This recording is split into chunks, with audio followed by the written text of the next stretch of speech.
Hello अस्सलाम वालेकुम, कैसे हैं? ठीक है, उम्मीद करता हूँ आप लोग खैरियत से होंगे। थोड़ा सा लेट हो जाएगी वीडियो आज। प्रीवियस आज आगाज़ करते हैं। मैच 39 है जो कि KKR वर्सेस गुजरात टाइटंस का है, जो कि ईडन गार्डन कोलकाता के अंदर है।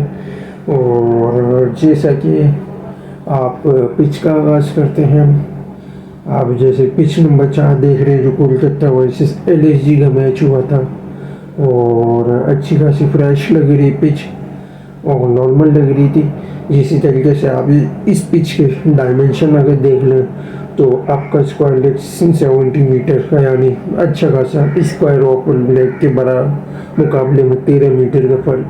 और स्क्वायर ऑफ आपका 57, लॉन्ग ऑफ आपका 60, लॉन्ग ऑन आपका 73, स्ट्रेट आपका 69 और फाइन लेग आपका 64, थर्ड मैन 54, बैक का स्ट्रेट आपका कम से कम भी 56 मीटर का है। तो इतना फासला है और ऑफ कट मारने वाले के भी चांसेस अच्छे हैं।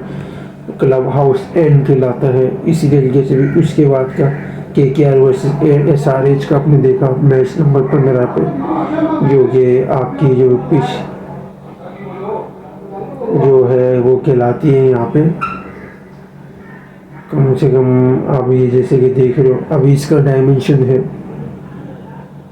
आपका क्लब हाउस एंड का स्ट्रेट आपका 75 पड़ता है, लॉन्ग ऑफ आपका 69, लॉन्ग ऑन आपका 70, straight square leg 64, square of 62, fine leg आपका 56, थर्ड मैन 57, बैक का स्ट्रेट आपका 58 मीटर का पड़ता है। तो अब पिच का अंदाज़ा लगा लेंगे कितना फ़र्क आता है कोने की पिच पे और बीच की पिच पे, कितना फ़र्क आ रहा है। यानी पिच नंबर 4 पे और पे बीच की पिच नंबर 2 या 3 आपका कितना डिफरेंस आ रहा है। इसी तरीके से और इसी तरीके से KKR जो RCB का जो मैच हुआ था पहला, उसकी पिच नंबर 5 है जो कि अच्छी शेप में नज़र आ रही है, फ्रेश पिच। और इसी तरीके से इस पिच का आप डायमेंशन देख लें तो इस 72 आपका 73 का लॉन्ग ऑन है, लॉन्ग ऑफ आपका 67, स्क्वायर ऑफ आपका 60 metre, square leg 66, fine leg 60 metre, इस थर्ड मैन आपका 56 मीटर है और पीछे का स्क्वायर इस सेट आपका 57। यानी ये आपकी जो है पिच आराम से कितना बीच की जो डायमेंशन का कितना फ़र्क आ रहा है, अच्छा खासा। ऑफ और लेग में भी थोड़ी सी शॉर्ट्स वगैरह में थोड़े से डिफरेंस आते हैं। और इस तरीके से अगर आप वेदर का देखें तो वेदर आपका जो कि 30 डिग्री का वेदर पड़ता है और कम से कम 8 बज जाएंगे तो तब 8:30 वहाँ के हिसाब से तब भी आपका 30 डिग्री का वेदर होगा ईजीली। और कंडीशन में आपको समझा दूँ, जो कि आपका जो भी टॉस जीतेगी वो यहाँ पर बॉलिंग लेगी। उसका रीज़न ये है कि जो भी टॉस करने वाली टीम होगी वो कोशिश करेगी यहाँ पे 160 150 तक पैक करने में, ताकि टारगेट चेज करने में इजीली चांसेस हो। उसका रीज़न ये है कि आपके जितने पावर प्ले की आपकी वो लग्जरी होती है 10, ये पावर प्ले के बाद ज़्यादा से ज़्यादा 10 ओवर तक, उसके बाद जितनी स्लो होती रहती है कंडीशन ये फंसती है। और कटर्स मारने वाले बॉलर्स के लिए स्पेशली और स्पिनर का और अच्छा खासा फ़ायदे एडवांटेज देती है। तो उसमें कम से कम भी 190 तक का भी टारगेट होगा, 180 190 तो भी टफ रहेगा चेज करने वाले के लिए। 50-50 आप कह सकते हो या चेज करने वाले की 30% आप कह सकते हो। और 200 आपके 200 का अगर टारगेट पड़ता है तो 20% होंगे, 200 प्लस तो आप इम्पॉसिबल समझे। यहाँ पर चेज हुए हैं कम से कम 210 तक के, लेकिन ये है कि 210 220 से ऊपर 20 30 40 ये इम्पॉसिबल है। और बहुत कम होता है कि 200 तक का टारगेट मिल जाता है यहाँ पहली इनिंग में, तो वो भी अच्छा खासा सॉल्यूशन है पहली इनिंग के लिए, वो डिपेंडेबल है। तो ये आपका अब जैसे पिच आप स्क्वाड पर आप नज़र रखें तो क्विंटन डी कॉक होंगे, सुनील नारायण होंगे और जिनके हरान होंगे और रघुवंशी, वेंकटेश अय्यर, रिंकू सिंह, आंद्रे रसल, मनदीप सिंह, हर्षित राणा, वैभव अरोरा और वरुण चक्रवर्ती। ये स्क्वाड के आएगा। और इम्पैक्ट प्लेयर में आपका नोटगे होगा जो कि रघुवंशी की जगह पे आएगा। और अगर दूसरी बैटिंग होगी तो नोटगे की जगह रघुवंशी आएगा बैटिंग पे। तो इस तरीके से रोटेशन होगी। फिर आप आ जाओ गुजरात की स्क्वाड पे, तो गिल होगा, सुदर्शन होंगे, बटलर होगा, रदरफोर्ड, शाहरुख खान, तिवाटिया, राशिद खान, साई किशोर, मोहम्मद सिराज, अरशद खान। ये गुजरात का स्क्वाड। इम्पैक्ट प्लेयर में मुमकिन है आज करीम जन्नत आ सकते हैं। और उसका बैटिंग का भी आपको ये इम्पैक्ट दे सकता है, बॉलिंग भी दे सकता है आपको। बॉलिंग के लिए पार्ट टाइम में मेरे ख्याल से रख सकते हैं। और अगर इमरजेंसी में अगर ज़रूरत पड़ जाए वो बैटिंग पे भी ये इम्पैक्ट दे सकता है अगर गुजरात की विकेटें गिर जाती हैं। अब आया सिनेरियो, इसके ऊपर हम डिस्कशन करते हैं। तो कोलकाता का स्पेशली डीकॉक और नारायण पहली इनिंग में ये आपको कम से कम मिल के 30-40 रन की कंट्रीब्यूशन दे सकते हैं। दूसरी इनिंग में मुमकिन है 50 रन की आपको कंट्रीब्यूशन दे दोनों मिलके। रहाणे आपको 20-30 रन की और दूसरी इनिंग में 30-40 की कंट्रीब्यूशन दे सकता है। रघुवंशी स्पेशली 30-35 की दे सकता है पहली इनिंग में। दूसरी इनिंग में आपको मुमकिन है कि 40 या 45 की दे। इसी तरीके से आपका भी नीचे आ जाओ। वेंकटेश का तो देखो रोजाना दिन नहीं होता, कभी कभी चलता, तो इसलिए हम 10 या 20 दूसरी इनिंग में 20-30 पे आप जा सकते हो। इसी तरीके से रिंकू आपको पहली इनिंग में 15 या 25 रन की दे सकता है क्योंकि वो तेज रन बना के टारगेट थोड़ा लंबा कर सकता है। दूसरी इनिंग में आप कह सकते हो 30-40 की इनिंग दे सकता है कि जल्दी आ जाए, ज़रूरत पड़े तेज रन बनाने की चेज के करीब, तो आपको ये दे सकता है। इसी तरीके से रसल आपका और आपका पहली इनिंग में कम से कम भी आप कह लो 10 तो नहीं बल्कि 20-30 या और दूसरी इनिंग में आप कह सकते हो 10-20।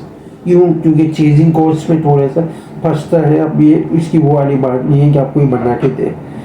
इसी तरीके से अगर आप आ जाओ रमनदीप 10-20 पहली इनिंग में, दूसरी इनिंग में मुमकिन है कि जब भी 10-20 ही बनाए या इससे कम भी बना सकता है।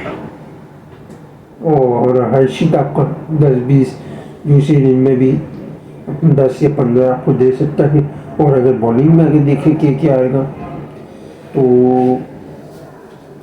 के के पास वैभव और हर्षित दोनों पावर प्ले में मौजूद है। ये नोटगे भी आ सकता है पावर प्ले में, वरुण भी ऑप्शन है। तो अगर देखा जाए तो नोटगे और अरोरा और वरुण ये तीनों मिलके अगर ये पावर प्ले में 6 ओवर डालेंगे टोटल 2-2 करके, तो वरुण आपको मुमकिन है पहली इनिंग में कम से कम, और नोटगे और हर्षित और वैभव अरोरा मिलके ये तीनों 4 विकेट आपको दे दें कम से कम। और पावर प्ले के बाद आप हर्षित हो गया और नारायण, ये हर्षित आपको एक ये और डेथ ओवर में आपको 1 विकेट ये दे सकता है, 5 विकेट हो गई टोटल। नारायण आपको 2 विकेट दे सकता है। वरुण आपको 1 विकेट और दे सकता है पावर प्ले के बाद। पावर प्ले में एक या मुमकिन है 2 विकेट भी आपको दे सकता है। तो रसल आई है तो एक का दुक्का पार्ट टाइम में 1 विकेट ये भी दे सकता है।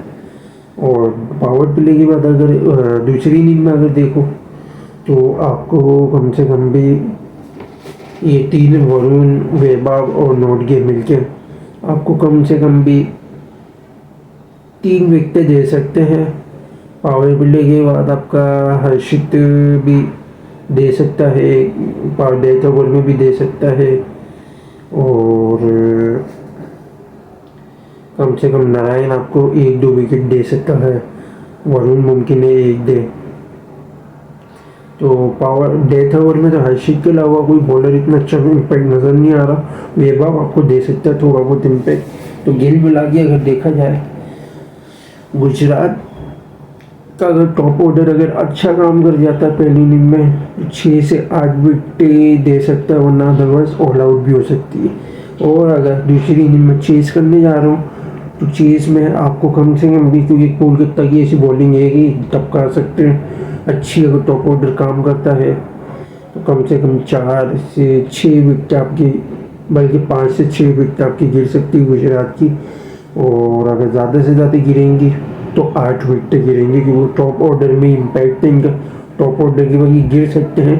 वो देखा जाएगा कि भाई किसका दिन है, जब किस झटके का दिन है, वो भी चल जाए तो वो भी एक उम्मीद है। तो इसी तरीके से आ जाए गुजरात के सिनेरियो पे। तो गिल और सुदर्शन आपको पहली इनिंग में 40-50 वाली इनिंग दे सकता है। गिल आपको मुमकिन है 20-30 वाली दे, थोड़ा सा पछता हुआ नजर आ रहा है, फंसा सकते हैं कोलकाता के बॉलर इस कैलिबर के हैं। बटलर मुझे 10-20 का केस नज़र आ रहा है। और अगर दूसरी इनिंग होगी तो मुमकिन है कि 10 या 15 रन बनाए। क्योंकि पिछले मैच में अच्छे रन बना लिए हैं, सेंचुरी के करीब, और मुमकिन है थोड़ा कोलैप्स हो सकता है, क्योंकि ये आईपीएल जैसी है जो सेंचुरी या सेंचुरी के करीब रन बनाते हैं, अगले मैच में मुश्किल से उसके 10-15 या 20 रन होते हैं। तो ऐसा मुझे फीलिंग आ रही है, तो हो सकता है। तो इसलिए मैं क्या कम बता रहा हूँ, रदरपुर का आप कह सकते हो 20-30, दूसरी इनिंग में मुमकिन है 30-40 आपको दे। शाहरुख खान आपको मुझे 10-20, दूसरी इनिंग में 20-30, इसी तरीके से तिवाटी आपको 10-20 की, और दूसरी इनिंग में 20-30 आपको दे सकता है, क्योंकि सूटेबल होती है दूसरी इनिंग की, तो थोड़ा फ्लिक करके अच्छी टाइमिंग दे देता है। राशिद और करीम जन्नत अगर आ जाता है, राशिद आपको 10-20, दूसरी इनिंग में 20-30 वाली दे सकता है, करीम जन्नत भी सेम टू सेम 10-20, दूसरी इनिंग में 20-30 वाली आपको दे दे अगर मौका मिले। साई किशोर भी थोड़ा बहुत खेल लेता है, तो वो 5-10 रन दूसरी इनिंग में मुमकिन है 15-20 रन भी बनाते हैं। इसी तरीके से अगर बॉलिंग में आ जाओ तो पावर प्ले में सिराज को थोड़ी सी सूटेबल देती है, अर्शद को भी थोड़ा सूट करेगी पिच। तो सिराज और अर्शद 2 विकेट मिलके दे सकते हैं पावर प्ले में। और मुमकिन है अगर करीम जन्नत को खिलाए तो ये भी हल्का फुल्का रन रोकने में आपकी मदद दे सकता है, विकेट आपको नहीं देगा। मुश्किल है पावर प्ले में, कोई बैट्समैन के ऊपर डिपेंड करता है, वो कुछ गलती करता है फील्ड के अंदर चांस लेने के चक्कर में, तो मुमकिन है, वरना अदरवाइज 2 विकेट ये साई किशोर और आपका राशिद, ये दोनों मिलके आपको कम से कम भी ये तकरीबन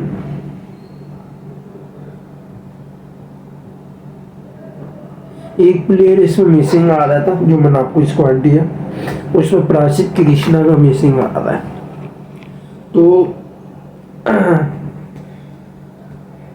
कृष्णा अब पावर प्ले में अर्शद और सिराज, कृष्णा आपको 2 विकेट दे सकता है, सिराज और अर्शद तीनों मिलके यानी 4 विकेट आपको पावर प्ले में दे सकते हैं।